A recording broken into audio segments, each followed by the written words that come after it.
I want to tell you a story, kind of the backstory of AMFA. You saw the video, but I want to share with you a story I had to share.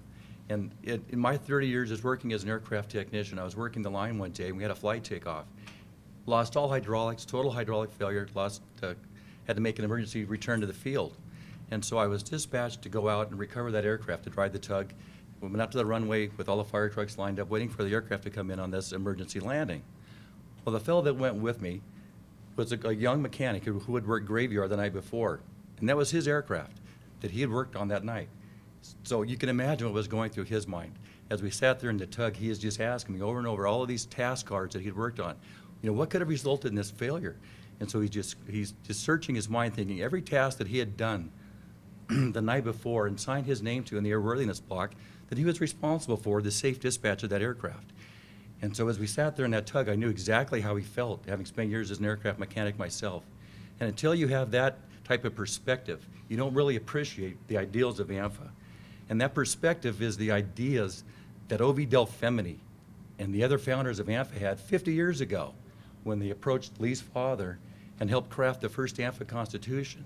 And those founders of AMFA felt it so important that they have a craft union that recognized that responsibility and that liability, but they also wanted a union that was going to be accountable to its members, a union that the leaders had to be elected, a union that the leadership was open to recall if they weren't doing a good job. And so they approached Lee's father, and they crafted a union that built in those safeguards. And so AMFA was started way back when with that principle in mind. And over the years, it's been quite a story. It's been quite a history. It's the little union that could.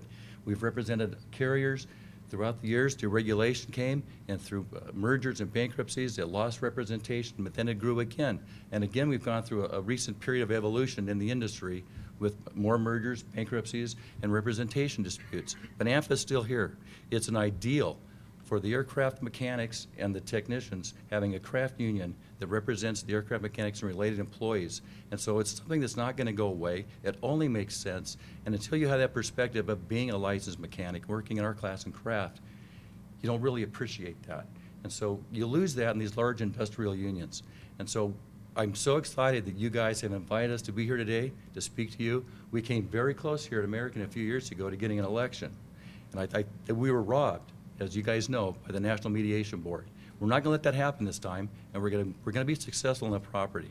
So I'm not going to try and talk too much because I'd like to get it to you guys to let you ask the questions that we can respond to, the information that you want to know. But I'll let Floyd and Jack and the league give a little introductory talk, and then we'll turn it over to you guys for a question and answer session. So Floyd, if you'd have some opening comments. Basically, I'm going to keep it short, you know, the old KISS syndrome.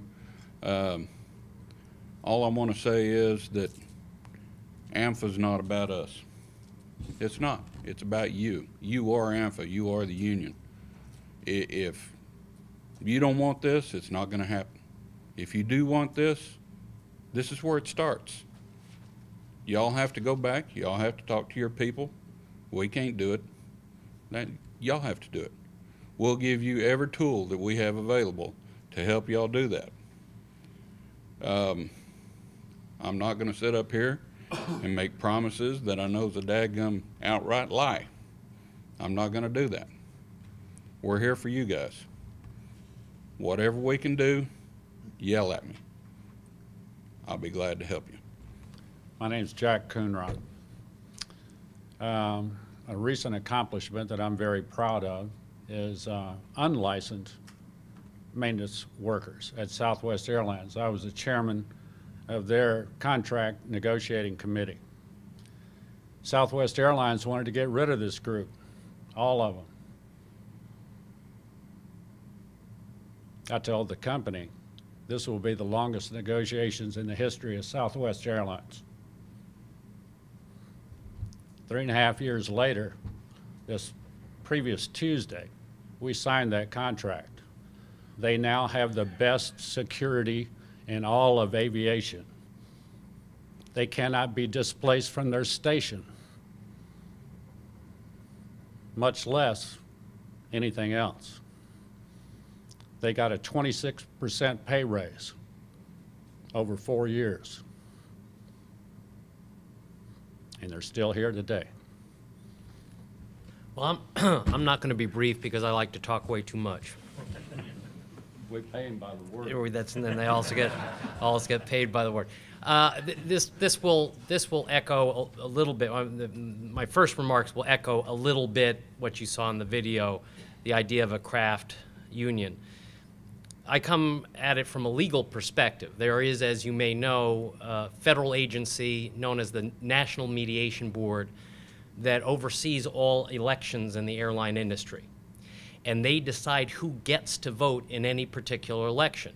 The way they decide it is by the unit they describe as a craft or class. In other contexts, you're familiar with the term bargaining unit, but the NMB says the vote as to which union will represent a group of employees will be determined by craft or class. And why does the federal government divide these elections by craft or class? It's because the federal government has determined that each of the members of these craft or classes share a mutuality of interest. Now, they share a mutuality of interest, that those outside that craft or class have different interests. So the federal government says we're not going to let flight attendants vote with pilots because they don't share the same interests. We're not going to let storekeepers vote with baggage handlers because they do not share the same interests. Mechanics and related are an identified craft or class by the federal government because according to the federal agency, mechanics and related have a mutuality of interest not shared by baggage handlers, not shared by stores keepers, not shared by passenger service agents, not shared by dispatchers. Mechanics and related vote alone. Now, ALPA takes a cue from this, and they say, we're not looking to maximize revenue for the Airline Pilots Association. The federal government has determined that pilots are a craft or class, and we are going to limit ourselves to pilots. It didn't always used to be that way. Through the 1950s, ALPA represented flight attendants. And they quickly woke up to the fact that if we keep bringing flight attendants in, we'll become a minority within our own union. And we will not control our own fate. And the strength of numbers that you might derive from having flight attendants is going to be diluted by our loss of control over our future. But the poor mechanics and related, by and large, have been represented by groups that have had a reverse psychology, a reverse ideology to maximize dues revenue. So whether it was the TWU or the IAM or the Teamsters, bring them all in until the mechanics on property after property were a minority within their own union. And what's the practical effect of that, right? There are many practical effects. One is just in terms of attitude of where resources go. I have been face to face with IAM representatives who have said, so what if you have an A&P license, I have a driver's license. A license is a license is a license. And that has actually, I mean, aside from being offensive, that has very fearful, disturbing consequences. When AMFA came in at Northwest, I took over a case involving an aircraft mechanic who put 4 unairworthy aircraft on the ground, each of which had been flying in revenue service in an unairworthy condition. He was represented by a shop steward who didn't even cross-examine the first witness in the case. We came in and Local 33 said, open checkbook, you get this man his job back. We got management representatives, some whom we kept in a witness chair for 3 days, to admit that every one of those aircraft were unairworthy. The man got his job back, full back pay, full seniority. And we were very proud of that, but that's where the resources go when you have a union whose top officer and bottom officer and everyone in between is a mechanic. The reality of negotiations is when you go in, the company cares about money. They say, here's how much we're willing to give you. And you might expand or contract that pie by a certain amount. But by and large, how that's divvied up, that's a union decision. Because the company doesn't care if you get more wages and lower benefits or higher benefits and lower wages. That's for the union to decide within the economic constraints that they're negotiating with the company. So whose decision was it that top-out pay for a baggage handler and mechanic would be the same? And whose decision was it that benefits for someone who certifies the airworthiness of an aircraft and someone who puts a bag in a plane, who determined their benefits should be the same? That was your union. And for years and years and years, the highest pay was at a non-union carrier, was at Delta, because Delta didn't have the situation where a union was suppressing mechanics' wages below market rates. That's what you've gone through for decades, is that you had a union that was suppressing your wages below market rates. And it was only with the advent of AMFA coming to major airlines that there was some decoupling there that other unions eventually had to take up as well. You have the same problem in this bankruptcy now, is now you have a union that's representing 7 different groups. And you have one group that's saying, obviously we're taking the hardest hit. Obviously, if you surrender our scope clause and any scope protection and thousands of jobs are going to go out the door, we're taking a hit that no other group is taking. How do you think it compromises your position before a federal bankruptcy court that they've swung 5 deals out of 7 and have in effect accepted or put the stamp of approval on American Airlines' reasonableness? And now you guys stick out like a sore thumb with your own union grumbling about the additional resources they have to put in to represent you, with your own union giving you nightmarish scenarios to get you to eat a sandwich made of excrement. I would have put it otherwise, but I'm being videotaped right now. And listen, there's risk in fighting, but there's obviously risk in not fighting when half or more of your jobs are going to go out the door. At United Airlines, when AMFA was there in bankruptcy, in an 1113 bankruptcy, they were asking for wage cuts. And AMFA said, we want more job security. And in fact, AMFA acquired an enormous amount of additional job security in bankruptcy that it did not possess, that the IM had never negotiated as the predecessor union. So in bankruptcy, this is a much longer list, but let me give you a partial reading. This is in 1113 bankruptcy. AMFA got in the contract, which it inherited from the IM, protection for the following shops at the San Francisco Maintenance Center: pneumatics, avionics, landing gear, APU, engine accessories, engine disassembly, assembly, and test, reversers, nose cowls and radomes, wire harnesses, heat transfer units, tire shop, plant maintenance, and flight controls. Acquired those protections in 1113 bankruptcy. It's because the United guys said enough is enough. We'll take the risk.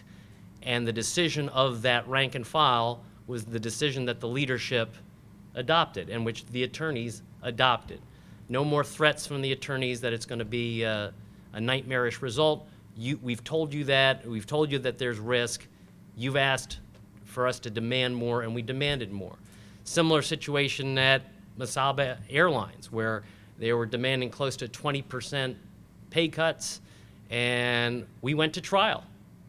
I believe it was a 13-day 1113 trial, 1113C trial, at the end of which AMFA and the other unions won. The court said, we're not going to give you the contract abrogation because you haven't given the union sufficient information. So the companies went back and tried again. This time they won. They got granted a motion to abrogate the contracts, so AMFA appealed. And on appeal, the appellate circuit court reversed the district court, threw out the contract abrogation because the company had not given any consideration to AMFA's proposals that any concessions be followed by snapbacks a day before the amendable date of the new deal. And this litigation went on until there was a reduction in the give and also a reduction in the duration of the contract from the 6 years that originally had been proposed. Sometimes you fight and you lose, but you always have to be given that option, and you rarely get more that is being offered to you than if you're not willing to fight. And when AMFA's membership, I mean, that's, if you're members of AMFA, that's your decision. There are members of AMFA who will say, let's just go, let's play it conservative, let's ask for a 1 or 2 year contract extension, and that's what will be done.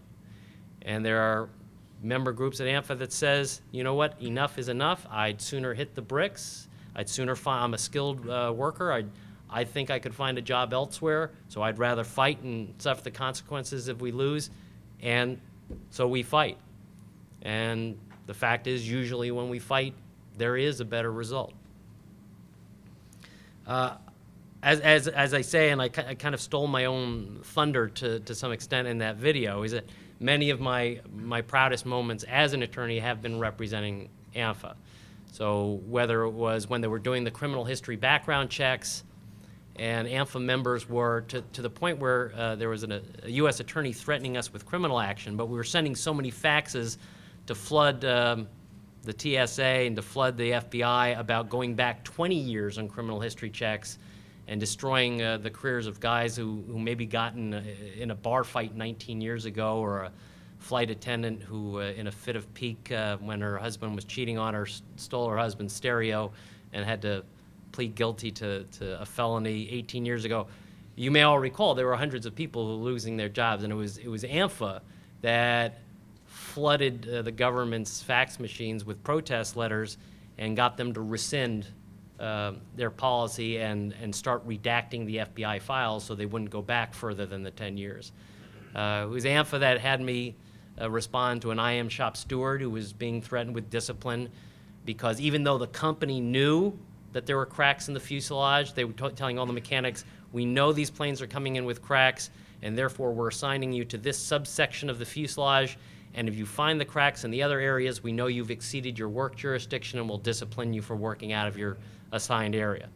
And that all really happened, and the shop steward said, I'm not being backed up by my union, and AMFA came in to represent him and got an order from the United States Department of Labor telling United to cut it out.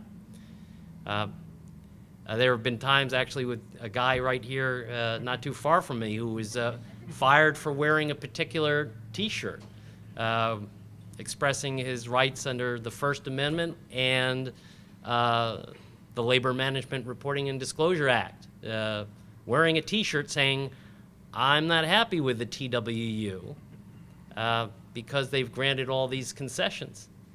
And I don't think it's right, and I don't think they're fighting hard enough.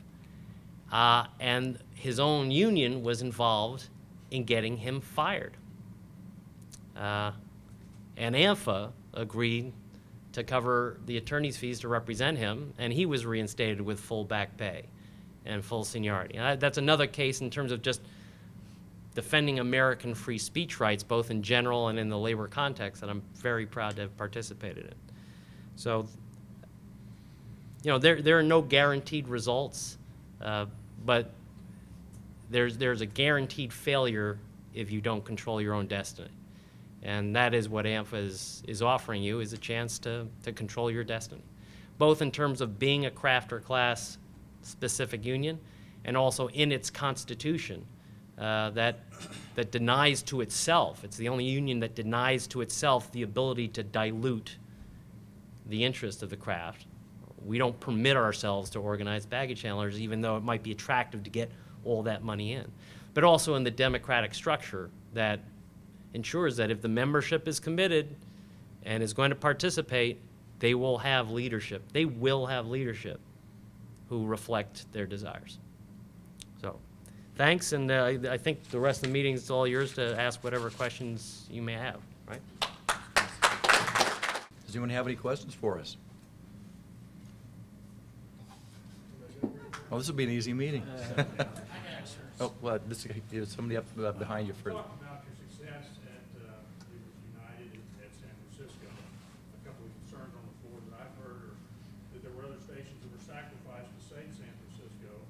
Also, the Northwest issue. We talked about a little bit about the democracy and the choices that we make, but still a concern out there is that Northwest lost thousands and thousands of jobs under AMFA's watch. So would you address that? Well, you have two questions there. One about United and the bases, and then the Northwest. So they're both very large issues. Maybe I would turn to Lee first to speak to the Northwest and all the cases on that, and then we'll move into the United piece. But we need to decouple those because those are both very big issues. Yeah, the Northwest situation was no one likes what happened there as a final result. The quick background is this, is that we negotiated a no layoff provision that, with the only exception being, and it was the same exception that every contract that had no furlough protection had, which is a force majeure or act of God exception. And Northwest skillfully used first the 9/11 attacks, and then later the SARS virus in China to reduce our ranks down to about a 4,600 mechanic level. And those issues were arbitrated, and any union that had that kind of protection was also arbitrating those issues, and we did not prevail because, as I say, Northwest very cynically used the 9/11 situation as a shield. Having reduced our ranks to 4,600 and being on the eve of their own bankruptcy, Northwest then proposed a situation where they would reduce, and we were in contract negotiations, that they would reduce the maintenance workforce from 4,600 to 2,300, essentially a 50% reduction. And it got to the point where we were being released by the National Mediation Board, and there was a chance for AMFA to save those, or AMFA, or the membership, the Northwest membership, to save those 2,300 jobs. And the reaction of the membership was, we would sooner strike regardless of what our chances may be, because the attitude of the senior 2,300 was to save our careers and jobs standing on the corpses of the junior 2,300 is not a life we're willing to live. And I was there. I took a conservative view. I actually said, you might want to tweak this and send it out to the membership again and see if there's some minor changes. And I was actually hooted and howled down by hundreds of members who said, no, we're just not willing to live in a situation where half survive at the expense of the other half. And we're either all going to sink or swim together. And that's how they went out. And then the IM crossed the picket line, and ALPA crossed the picket line, and the Teamsters crossed the picket line, which did not help. I don't know there's any further explanation I could provide on that, except to say that I would hope, I felt as an attorney I had to give the conservative view. I would like to think that if I had been a rank and file member, I would have made the same decision that they made. United, there were protections throughout the system, and again, I was trying to be brief when I read through all those shops, but included in the agreement was that United agreed not to outsource the 3 C-check lines performed at San Francisco. They agreed that if the flight schedule at a hub station was reduced by more than 25% after the ratification date, there shall be no additional outsourcing of ground equipment or building maintenance work at that station until recall is offered to mechanics who have been furloughed at that station as the direct result of said flight schedule reductions, and 2, have the skills and ability to perform the additional work to be outsourced. So there were protections negotiated that had not existed theretofore, both for the maintenance center and for the line. Like many of the things that you hear about AMFA, like Dave said, a lot of them are lies. The things that you heard about Northwest, you don't hear about from a Northwest mechanic. You hear about from the industrial unions. You talk to any of those Northwest mechanics, and they're proud of what they did. I am too. Yes. How many of you have heard that AMFA allowed foreign outsourcing at Southwest Airlines? Don't believe it, though, of course. Well, it's kind of true. The first foreign outsourcing was allowed by the Teamsters to Canada. There were no limits on foreign outsourcing at Southwest Airlines. The recent contract that allowed that allows foreign outsourcing to San Salvador had put a limit on it. Now it has a limit. Was that work you guys were doing already, or was that No, that was outsourced work that was that out- just moved that was locations? outsourced work that was already So outsourced. you didn't lose any work? We didn't per se? lose any work. We gained work from Because it. we were told that you lost your checks. No, to San Salvador. we gained a line of maintenance to be brought back into house. And we put a limit on how much foreign outsourcing there could be. There was no limit previously. That's what really happened. Company has acknowledged an obligation to implement another line of heavy maintenance in Dallas. So you guys brought more work. Yeah. Brought absolutely. more work back in. And you're open to Denver too. I'm sorry? You're open to Denver station. Yeah, that's a recent thing within the SLI agreement that Floyd was the chairman of. That's correct. Yes. That's an interest, actually, that's worth mentioning, that AMFA used the recent seniority integration situation between Southwest and AirTran to actually create more work. To say, if you want us to go along and with this seniority integration and accelerate the operational merger between these two airlines, we want to see another station opened up, and that was Denver. GT Davis, United Mechanic, Denver. I've lived through the IAM, the AMFA, and now the IBT. I'm not good in speaking. Under the Teamsters, can you hear me? Okay. Under the Teamsters, they came knocking on our doors. They came and knocked on the furloughs doors. What happened was hard drives disappeared at the union offices. Somebody in our training department gave away personal information to the Teamsters. I've been hounding your organizers here. Do not underestimate what the Teamsters will do or say to get you to sign that card. I do not. I've been living under the Teamsters for 4 or 5 years now. I'm pro-union, but I'm also pro-honesty, and and if you haven't experienced AMFA, you don't understand where I'm coming from. And that's the story that these guys are trying to tell you. And Lee Seaham, I've communicated him off and on since the IBT has taken over. And listen to this guy. He knows what he's talking about. He's the sharpest guy I know out there. But anyway, promises, reopening the contract once they are certified. Never happened. It opened 1 year later, exactly on time. Oh boy, I'm frozen. Get your pensions back. The pensions, yeah. Well, the first year of negotiations, one of the negotiators came around, and they are talking about. I asked him, okay, you're negotiating pensions, right? He says, yeah. I said, because nobody wants the IBT pension plan. They tried to shove it down our throat. You know, they said how great it is. I sent away for the 5,500 schedule.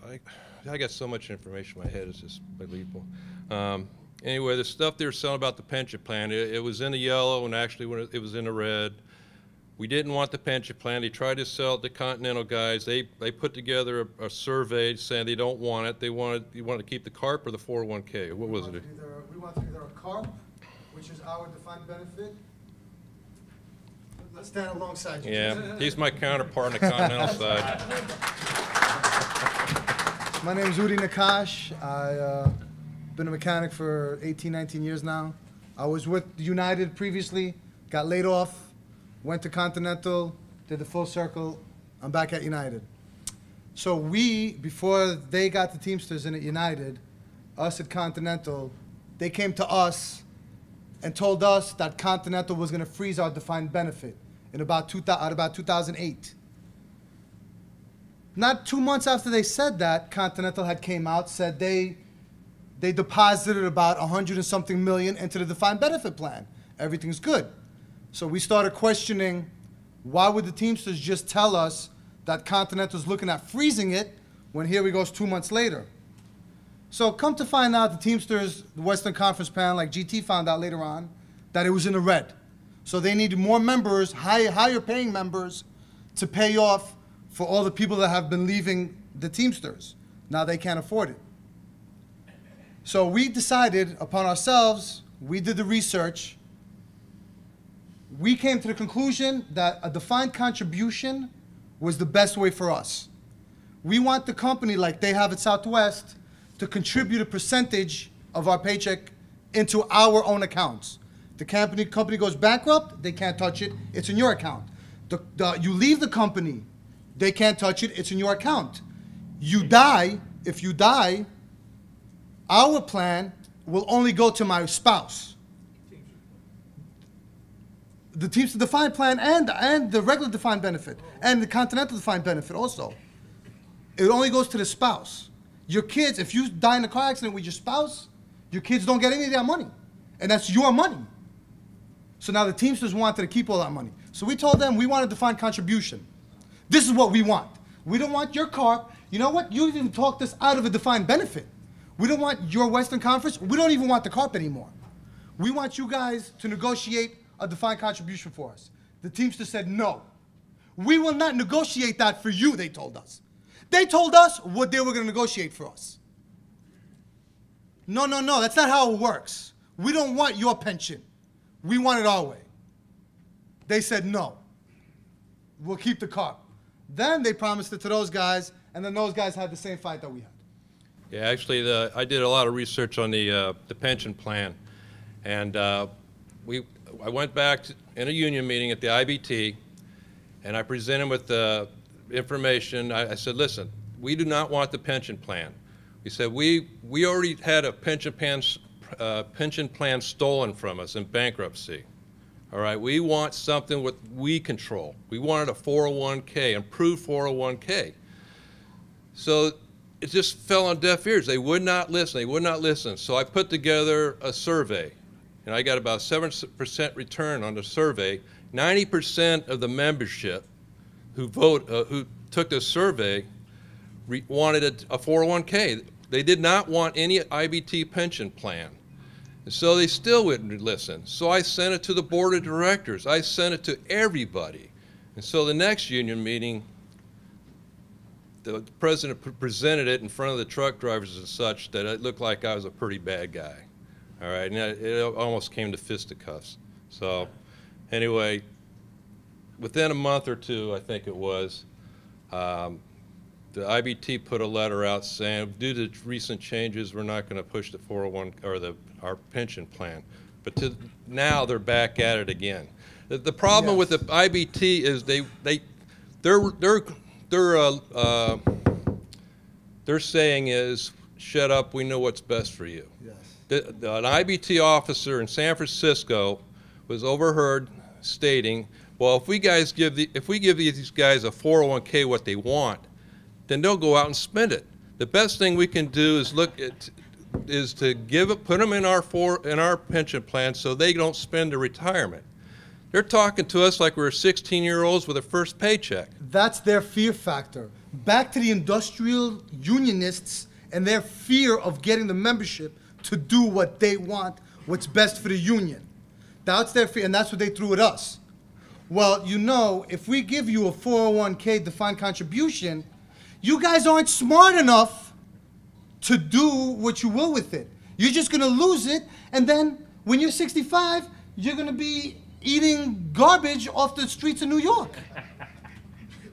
When the IAM started up a car drive about the same time as we did it with AMFA at United the second time, and I was invited to their meeting because I don't know why. Anyway, top of their list was their pension plan. They wanted our pension. They wanted us in their pension plan. Was the philosophy that you had no control and that the fear that they were going to decide for you what was best for you because you can't handle decisions? Yes, and they went down the path that you guys did at TW. I talked to one of you last night about it back in 2000, where they tried to oblige you by kind of separating you in a way, on paper anyway. 141M. That's what they did, 141M. But you're still in the same bucket of money. Everybody's in the same bucket of money, and they decide how they're going to divvy it up. And this is what I want to say about unions and pension plans. They don't go together. Yes. All right. Now, when we were AMFA United Airlines, They didn't offer us a pension plan. They offered us options to get it, you know, they brought in professionals, all right? And you decided what you want to do with your money. You know, it's a conflict of interest. It's, again, a bucket of money. Are they going to put money in your pension plan? Are they going to give it to the ramp? Or are they going to put it in your pocket? You know, United, we've been burned so many damn times. We'll put it in our pocket. Let us make the decision. Exactly. First off, I'd like to thank both of you guys for taking valuable time out of your weeks to come and help guys in America. You guys are us. We're all together. It doesn't matter what company we work for. Your struggle is my struggle. It is his struggle. Question is, and I have a supporter, I get the question a lot, why did United transfer from AMFA over to United? Or to the IBT. It's a question I get, I need some good, you guys gotta give me some good solid, United, for that. when AMFA came in, the sad part about United is everybody at United was apathetic.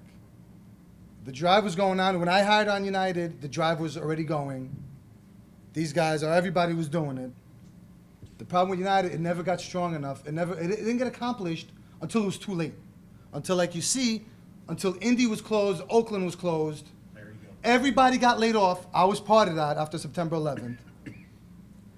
By then it was too late, but then everybody woke up already. So it didn't, they waited until they got the smack. Instead of stopping the guy before he smacked him, they got smacked. They voted AMFA in. Now AMFA has to deal with bankruptcy. So now, United was bankruptcy, I think it was recorded the longest bankruptcy in corporate history. I don't even think in airline history. So now these guys are getting beat up in bankruptcy for a few years. This is where now I step in. Teamsters, I find out, started organizing United against AMFA. I see videos of my business agents and my shop stewards picketing San Francisco, Chicago, Dulles, United hubs. And our contract is opened. We're going through open negotiations with the Teamsters on the Continental side. So I'm like, the Teamsters are promising these guys the world. They're not doing it. What they're promising them, their actions are the exact opposite at Continental. They've never picketed a Continental hub, ever. And we outsource 65% or more. And I say 80% of our 65% outsourcing is to Asia and who knows where. So why are they picketing them? So basically, they fed them a good sales pitch. The Teamsters representation suck. They don't care about you. But the Teamster organizing division are impeccable. And it's the truth. And it's the truth. They know what you want to hear and they tell you what you want to hear. And then plus the fact, like he said, they had the addresses. So the Teamsters, where they do spend their money, they don't spend their money on you. They will spend their money going door to door to all the laid off guys that the IM let go. They went door to those guys in Indianapolis and Oakland and throughout the country. I even got the phone calls because I was a laid off United mechanic. They were saying, well, we're going to get you your jobs back. We're going to force them to open the contracts. We got this great pension for you. So they laid off guys, who knows where they're working. Maybe they're not even in the industry anymore. They were like, yeah, okay. They signed the cards, and they were able to get the votes. Now, from what I understand, if you count the votes that were casted for the Teamsters, the majority were the laid off guys. If you take the active guys that were on the property the day of the vote, AMFA wins it. It was the laid off guys that believed the deceit from the Teamsters that they were able to overcome, because at the time, don't forget, the laid off guys were probably more in numbers than the active guys were. And with United's lifetime recall, we always had a say in a representational election. For life? For life, because it's lifetime recall. I was still part of United Airlines when I was with Continental Airlines. So part of what you saw there was, it was all these outrageous promises that were made for these guys that Yes. had been through all the bankruptcy that you guys are now going through.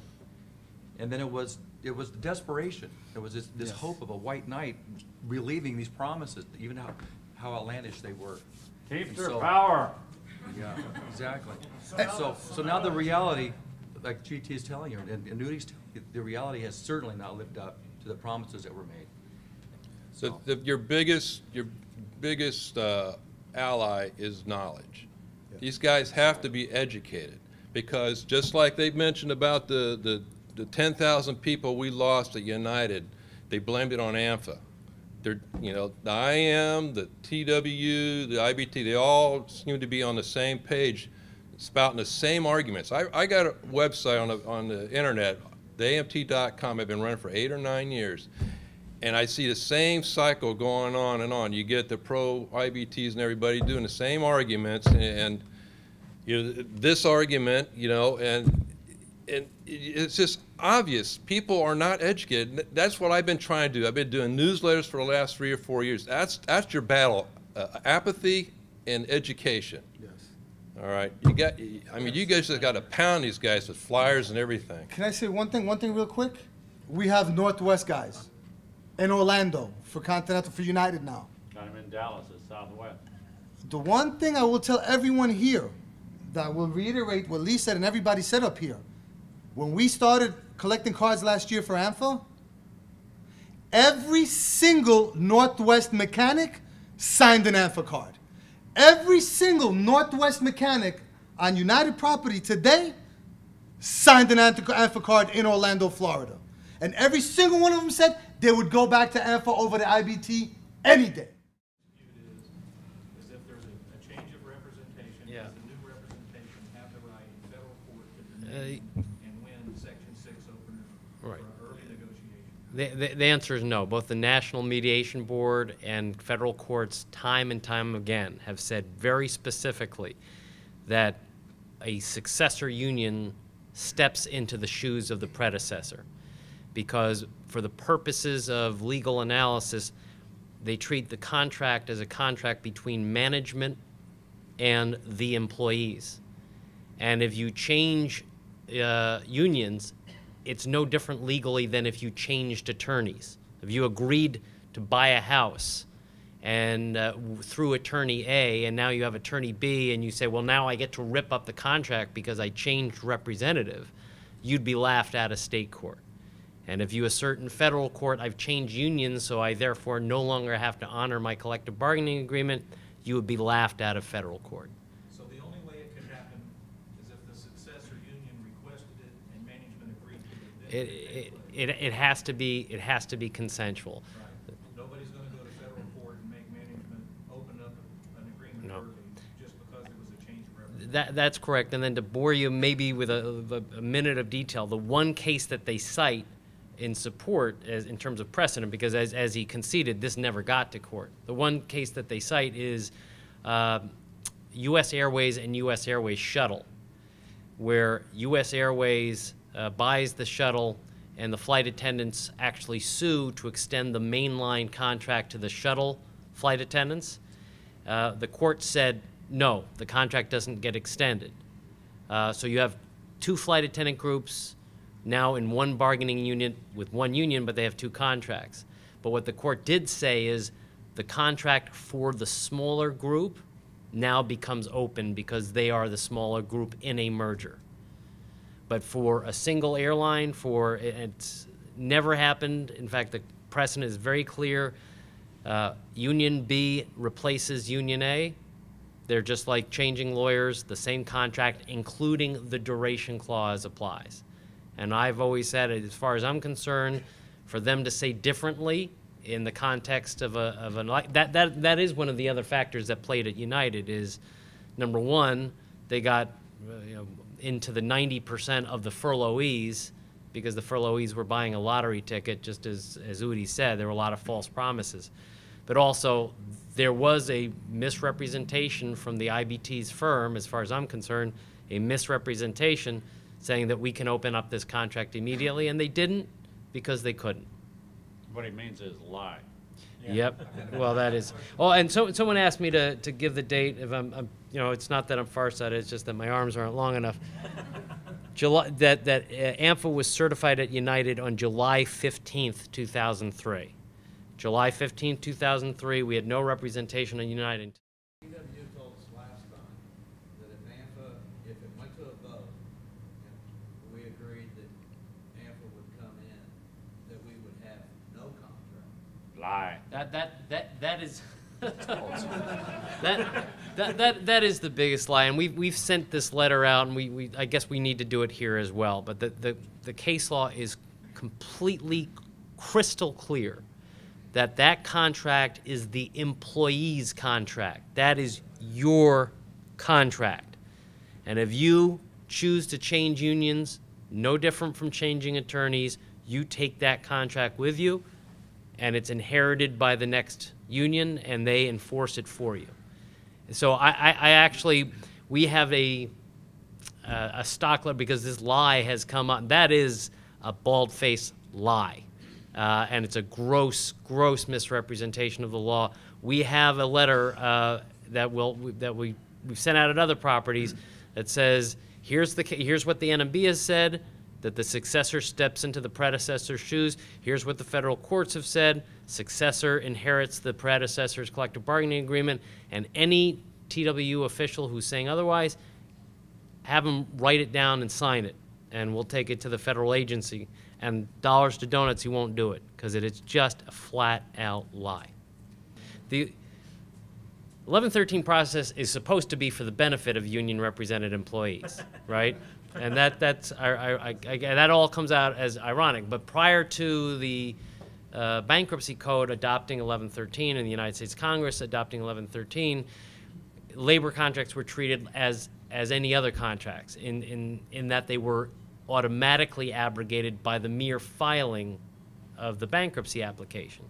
So instead you have 1113, which is treated as, in effect, an accelerated Section 6 process, whereby the company comes out with a proposal, here's what we want your give to be. Now, in order to, so they have an obligation to negotiate in good faith with the union before they make their motion. And there are many elements to what that good faith consists of. They have to disclose information and data that the union requires in order to evaluate the legitimacy of the company proposal. They have to meet and negotiate and consider alternative proposals of the union to shift the chairs around on the Titanic. They have to make sure that the sacrifice among the different stakeholders to the bankruptcy are equitably distributed, that we can't be taking a bigger hit than other employee groups. And then they have to demonstrate, if the union refuses, they have to demonstrate that the union is refusing without good cause to accept these modifications. Now, the reason I bring that up is, can they modify their proposal?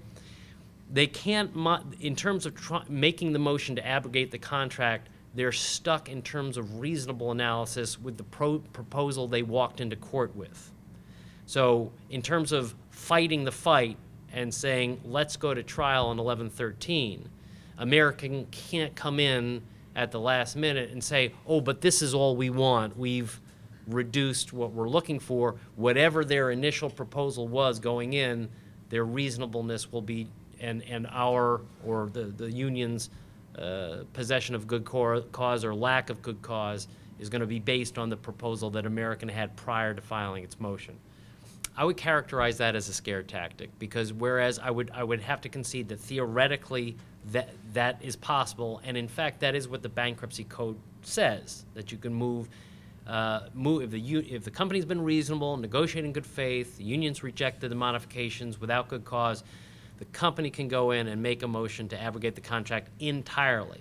In fact, that virtually never happens, and specifically not in the airline industry. But if that wasn't their original motion, they still can't modify their motion from the beginning, or can they? Yes, they can. They can modify the motion. It's just that if the union's resisting, that they're resisting, that the reasonableness of the company's proposal is going to be based on analysis of their original proposal. But there's absolutely nothing. In fact, the bankruptcy judges we've dealt with encourage it, and in one case insisted on it, saying, you know what, we're not going to treat a motion to abrogate with a lot of sympathy and respect unless the motion unless you curtail your motion to what you proposed in your term sheet. And I would have to tell you, in my experience, based on the work we've done at United, Northwest, Mesaba, Independence, that is the most likely result. No guarantee, but if the lawyers or the TW aren't telling you that that's at least a possibility, if not the likelihood, then I think they're misleading you, and I think they're engaged in scare tactics. The most likely, I don't really hear that coming from the lawyers. I hear that coming from the people that want us to sell ourselves out down the river. no, the most likely result is that American makes a motion saying, court, please abrogate insofar as is necessary in order to modify the CBA to incorporate these terms. Guys, you know, we've been we've like Dave has pointed out this communication tool that we've established. We got 3,500, nearly 4,000 email addresses, and with this communication, not only are you going to get stuff from us about AMFA, but you're also going to get information about what we think we need to do to fight this thing. I'm going to tell you right now, in my humble opinion, it's just mine, if they offered us $10 an hour tomorrow, if there's no scope clause attached to it, you better vote no, because you'll never see a dime of it, okay? We're in the fight of our life right here. We've got a union that's wholesaling our ass on a daily basis, okay? And they want nothing but to make us capitulate to what this company wants.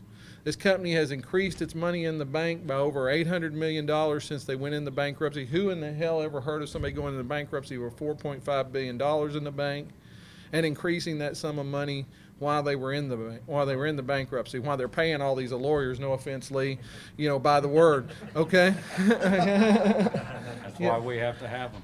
You know, and so while we're here to tell you, the reason we're in the mess we're in today is because we didn't get rid of these guys in '03, and we don't have people telling us the truth and giving us honest answers, and that's why we're in the middle of an AMFA meeting trying to tell you what you need to know about what's going on right now.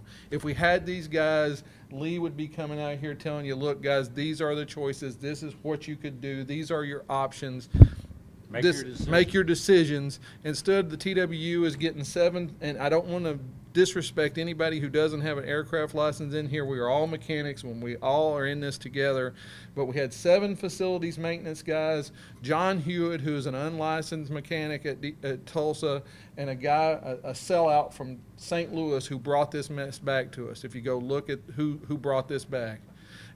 Almost with the exception of John Hewitt, who was a painter in 1995, and the guy in St. Louis, every other mechanic on that board voted no. Okay, there were 8 mechanics on there, 6 of them voted no. There were 8 facilities guys on there, 7 of them voted yes. Okay, if we had mechanics representing mechanics, okay, on a fair and equitable, this wouldn't be in our lap today. We would have stuck our hand in the company's face and said, you're going to have to do a lot better than this, or we're not even going to go down this road. And all these guys are asking for is a scope clause. I know, because I'm helping Local 565 on this deal, and Dan is too.